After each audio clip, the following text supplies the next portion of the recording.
আর এটা কি আমরা প্রবেশ করছি এয়ারপোর্টের ভিতরে আমরা দেখা যেতেন না, মানে এটা কি এয়ারপোর্টের ভিতরে? এগুলো সব এয়ারপোর্টের জন্য। আচ্ছা, এয়ারপোর্টের জমি ঠিক আছে, কিন্তু এভিয়েশন অ্যান্ড এরোস্পেস বিশ্ববিদ্যালয় বাংলাদেশের নাকি এটা একমাত্র। হ্যাঁ, AAU সুন্দর আছে বাইরে থেকে আউটলুকটা। এখন দিয়ে দেখলাম সবজি চাষ করতেছে সব জায়গায়, ওদের বিমান আছে, ওকে, যেটা বিমান আছে এখানে তাদের প্রশিক্ষণের মানে দেখানোর জন্য বা বিভিন্ন শিক্ষার্থীদের জন্য। যদি আমি এখন ছোট হইতাম বা হইতেছে স্বপ্ন বুনতে পারতাম, তাহলে হয়তো বা এইদিকে চোখ দিতাম আমি। আমার আকাশে ওড়ার খুব শখ।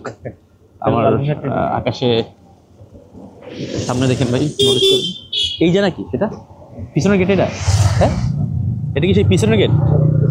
সামনের গেট থেকে অনেক সময় ঢুকতে দেয় না শুনছি আমি, এইটা হইতেছে পিছনের গেট। এই সাইড থেকে চাইলে আপনারা ঢুকতে পারেন কিন্তু